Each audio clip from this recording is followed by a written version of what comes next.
जय हिंद साथियों, आप सभी का आपके अपने परिवार आसमा सिविल एकेडमी के इस डेली करंट अफेयर्स पे मैं इशार अहमद आप सभी का पुरजोर स्वागत करता हूं और आशा करता हूं कि आप सभी स्वस्थ हैं और बिल्कुल मस्त हैं और साथ ही साथ अपनी प्रतियोगी परीक्षा की तैयारी बेहतर जोरों शोरों से और एक युद्ध स्तर पे कर रहे हैं।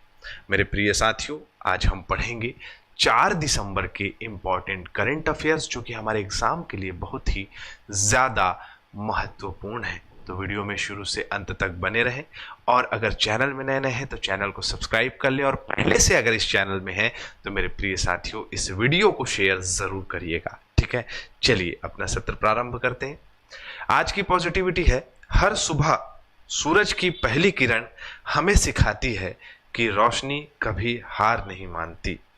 मेरे प्रिय साथियों, गुड मॉर्निंग आप सभी को सबसे पहले, और अगर गुड आफ्टरनून में देख रहे होगे तो गुड आफ्टरनून। वैसे किसी भी इंसान को आप पहली बार देखते हो तो आप उसको गुड मॉर्निंग बोल सकते हो किसी भी टाइम, ठीक है, इवनिंग के पहले। खैर, तो आ जाते हैं हम अपने इस पॉजिटिविटी में। जैसा कि आपको लेखक ने बताया कि जो सुबह की किरण होती है वो किस प्रकार से धीरे धीरे धीरे धीरे पूरे वैश्विक स्तर पे जो है आपका किरण या उजाले को फैलाती है, वैसे ही मेरे प्रिय साथियों हमारे जीवन दिनचर्या उसी प्रकार से है। अगर हमें अपने मुकाम में पहुंचना है तो धीरे धीरे धीरे धीरे हम अपने मुकाम में पहुंचते हैं। कोई भी चीज़ जो है अगर जल्दी हो जाती है तो उससे अहंकार उत्पन्न होता है। आपने अपने इर्द गिर्द देखा होगा, कोई सट से अगर जो है या झट से अगर जो है आपका सक्सेस हो जाता है तो उसके अंदर ईगो आ जाता है। तो इसीलिए ये धीरे धीरे वाला जो सक्सेस है वो सबसे बेहतर होता है। आशा करता हूँ मेरी बातें आप लोगों को समझ में आ गई होगी। तो चलिए अपना शुरुआत करते हैं सत्र का। मिशन स्पारडेक्स जो कि इसरो के द्वारा संचालित किया गया है, कथन का सही उत्तर जो है इसमें होगा 1 और 2 दोनों, मतलब इसरो के द्वारा लॉन्च किया गया है। PSLV C60 रॉकेट से इसे लॉन्च किया जाएगा, है ना। और यामिनी चंदेल ने सही आंसर दिया है, संतोष भगत ने सही आंसर दिया, वेरी गुड संतोष, और शशि टंडन ने भी सही जवाब दिया है, वेरी गुड, क्या बात है। ऐसे ही अपनी कंसिस्टेंसी बनाए रखें और वीडियो को शेयर करना ना भूलें। विश्व ब्रेल दिवस कब मनाया जाता है? ब्रेल लिपि आप जानते हैं, ब्रेल लिपि क्या होता है? ब्रेल लिपि एक ऐसी पद्धति है जो कि संकेतों के माध्यम से कहा जा सकता है कि आपका मतलब स्पर्श करके उसको पढ़ा जा सकता है। मेन इसको दिव्यांगजनों के लिए बनाया गया था, किसके द्वारा? तो लुईस ब्रेल के द्वारा। और 6 नवंबर 2018 में संयुक्त राष्ट्र महासभा ने वैश्विक स्तर पर इस दिवस को मनाने की घोषणा की। सबसे पहले 4 जनवरी 2019 को मनाया गया था और आज जो है इसको मनाते हुए लगभग 5 साल हो गए, ठीक है, 5 से 6 साल हो गए। तो आपको याद रखना है कि ब्रेल लिपि आंखों से देख ना पाने वाले लोगों की भाषा है जिसका उपयोग लिखने पढ़ने में किया जाता है, ठीक है। चलो अगला है, केंद्रीय युवा मामले और खेल मंत्रालय ने जनवरी 2025 में 2024 के लिए राष्ट्रीय खेल पुरस्कार विजेताओं के नाम की घोषणा कर दी है। यह पुरस्कार कौन प्रदान करेगा? तो याद रखिएगा, ये जो खेल आपका खेल पुरस्कार जो होता है, जितना भी आगे मैं आपको दिखाऊंगा, सभी को जो है पुरस्कृत करते हैं भारत के राष्ट्रपति, मतलब अभी कौन है वर्तमान में?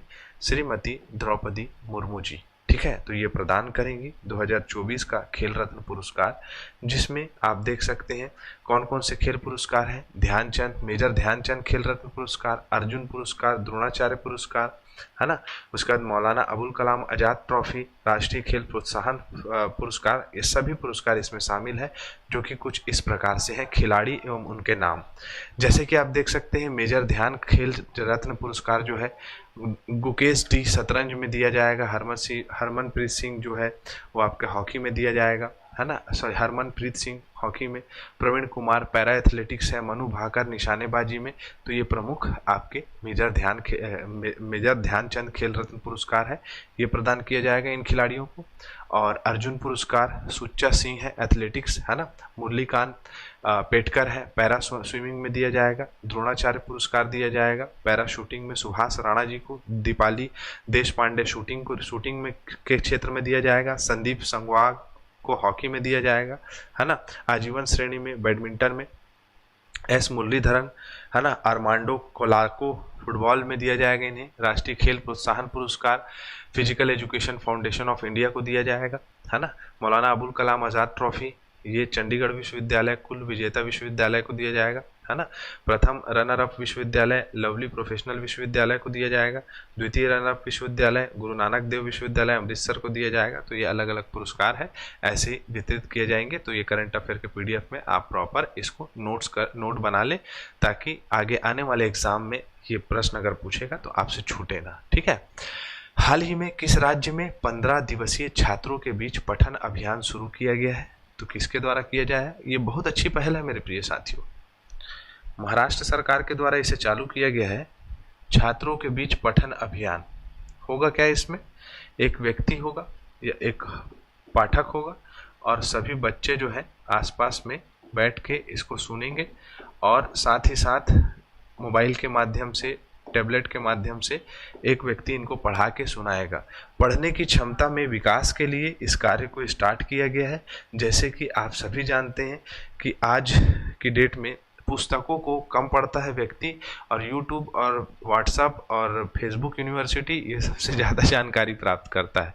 तो बच्चों के बीच में पुस्तकों को पढ़ने की और रुचिगत कहा जा सकता है, प्रेरणा स्रोत कहा जा सकता है, ऐसी कहानियों को पढ़ने की जो कैपेसिटी है उसको डेवलप किया जाएगा, जिससे कि बच्चों को मुख्य रूप से मतलब अपने दैनिक जीवन दिनचर्या और भविष्य में आने वाली सभी कठिनाई को सामना करने में, और जो है पुस्तक पढ़ने से आपके अंदर, मैं बता दूं आपको कि एक ठहराव आता है।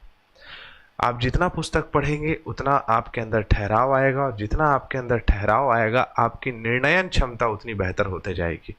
तो पुस्तकों का जो है ज़रूरी पढ़ना है, इसलिए कि अगर आप मान के चलिए नॉर्मल नोट्स पढ़ते हैं अभी, जैसे मार्केट में अगर सीजीपीएससी की बात करें तो सीजीपीएससी में मैक्सिमम लोग जो है हरिराम पटेल सर जो हैं आदरणीय, काफ़ी सीनियर है, तो उनकी बुक को यूज़ करते हैं। वो एक नोट्स है ना। उन्होंने भी काफ़ी सारी पुस्तकों का अध्ययन करके उस मतलब छत्तीसगढ़ विशिष्ट अध्ययन का जो है संकलन किया है, और अभी से नहीं, उनका एक्सपीरियंस जो है काफ़ी लंबे समय से है, तो वो एक प्रॉपर नोट्स है।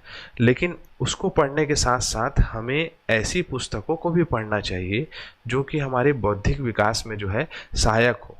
मैं हमेशा बोलता हूँ कि अगर बेहतर तरीके से आपको भारत की इकोनॉमी या भारत में हो रहे फाइनेंशियल मतलब गतिविधि जो है उसको जानने के लिए जो है रघुराम जी राजन साहब की थर्ड पिलर नाम की बुक ज़रूर पढ़िएगा, है ना। और बहुत सारी प्रेमचंद की कहानी पढ़िएगा, जिसमें कि आपको दैनिक जीवन दिनचर्या में होने वाली कठिनाइयों का सामना जो है आप जब देखेंगे तो आपकी परेशानी कम लगने लग जाएगी कि ऐसी ऐसी परिस्थितियों में उन्होंने कहानी बताई है। और बहुत सारे लेखक हैं जिनकी किताब को पढ़ा करिए, जिससे कि मन में एक ठहराव आएगा, और जब ठहराव आएगा तो आपकी निर्णयन क्षमता का विकास होता है। तो जितने भी आप बुद्धिजीवी देखेंगे प्रॉपर जो है पुस्तक पढ़ते हैं, ठीक है। चलो, तो ये महाराष्ट्र सरकार की एक बहुत अच्छी पहल है। चलो आगे बढ़ते हैं। निम्नलिखित में से कौन सा कथन सही है? देश का पहला समुद्री ग्लास ब्रिज तमिलनाडु के कन्याकुमारी तट पर बना है। बिल्कुल सही है। M.K. स्टालिन इस ब्रिज का उद्घाटन किए हैं, जो कि तमिलनाडु के मुख्यमंत्री है। तो केवल 1 और 2 मतलब क्या हो जाएगा? दोनों सही है। ओनली 1 and 2 दोनों सही होगा इसका आंसर। मैं बता दूं आपको कि भारत का जो कहा जा सकता है कि दक्षिणी भाग है, जो कि आपका जहां बना है भारत का पहला समुद्री ग्लास ब्रिज तमिलनाडु के तट पर, और ये 2 प्रसिद्ध जगह को जोड़ता है।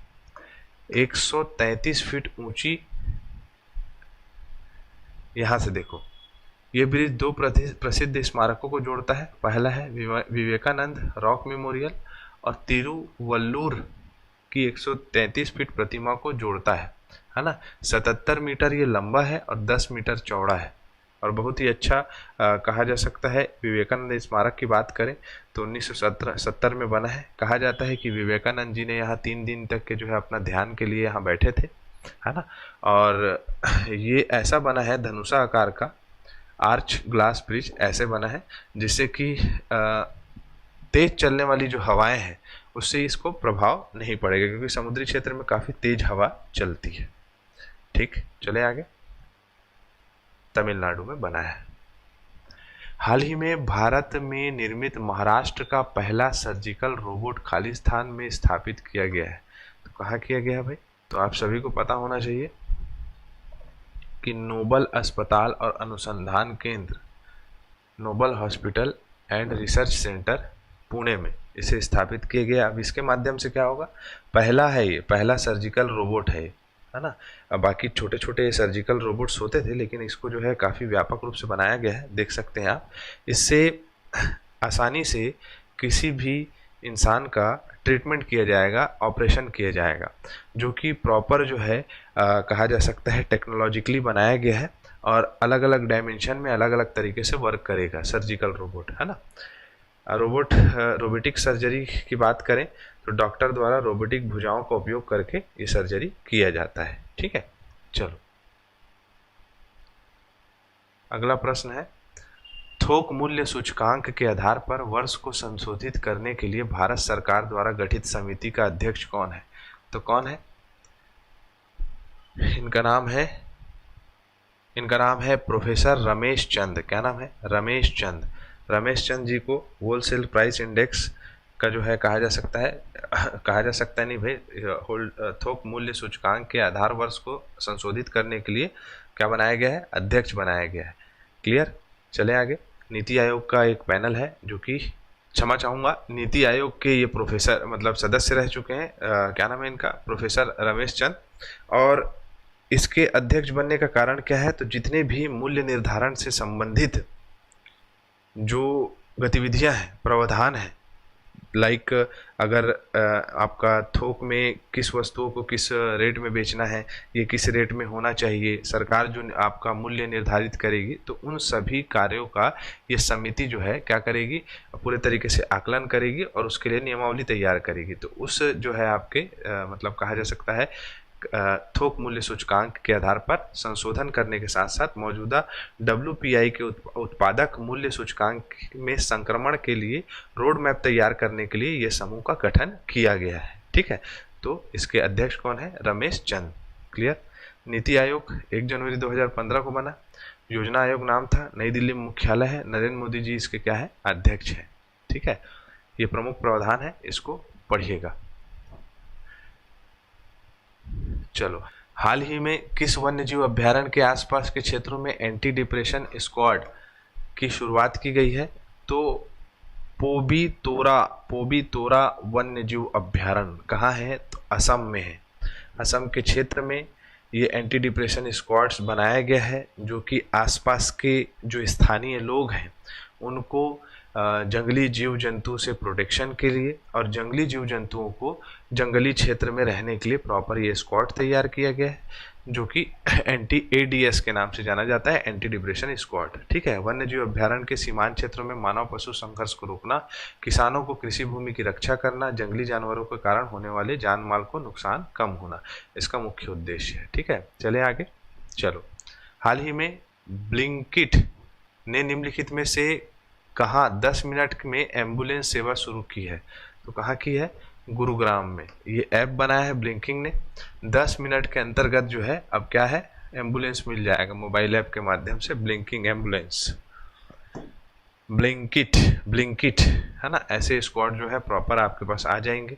गुरुग्राम में जो है इसे स्टार्ट किया गया है और किसी प्रकार से अगर हॉस्पिटल से संबंधित या किसी मरीज को तत्काल ज़रूरत है तो इस ऐप का उपयोग गुरुग्राम में किया जा सकता है और भारत में सभी जगह ये स्टार्ट किया जाएगा। ठीक, मुख्य विशेषताएं, गुरुग्राम 10 मिनट में के भीतर जो है आपको एम्बुलेंस मिल जाएगा। ब्लिंकिट ऐप में एम्बुलेंस का प्रकार बेसिक लाइफ सपोर्ट एम्बुलेंस है, BLS, है ना। ये आपको गुरुग्राम वाले याद रखिएगा। फटाक से रिवीजन कर लेते हैं। सावित्रीबाई फुले जयंती और अंतर्राष्ट्रीय मन शारीरिक कल्याण दिवस मनाया जाता है हर साल 3 जनवरी को। एयर मार्शल मनोज सिन्हा जी को जो है वायुसेना के पश्चिमी कमान का कार्यभार संभाल दिया गया है। उसके बाद है हाल ही में 14,300 फीट की ऊंचाई में किस झील पर तट पर छत्रपति शिवाजी महाराज की प्रतिमा का अनावरण किया गया है? तो पंगोत्सो झील है ना, डल झील नहीं होगा, दोनों लाल हो गया है, लेकिन आपको ऑप्शन ए याद रखना है। क्लियर। चलो, सब खारे पानी का सबसे ऊंचा झील। उत्तराखंड वन विभाग क्या है? हाल ही में किस वन विभाग ने महाभारत वाटिका और रामायण वाटिका नामक 2 उद्यान स्थापित किए? तो उत्तराखंड वन विभाग के द्वारा।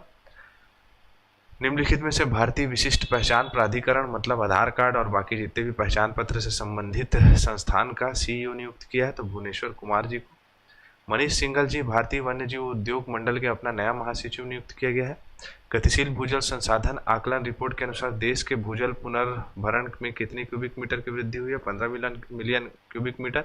निम्नलिखित में से किसे सीआरपीएफ का नया महानिदेशक नियुक्त किया गया है? बताओ इसको फटाक से। आप लोगों के लिए प्रश्न है। हमारा सत्र यहाँ कंप्लीट होता है। मैं इसी के साथ इजाजत चाहूंगा। जय हिंद, जय भारत।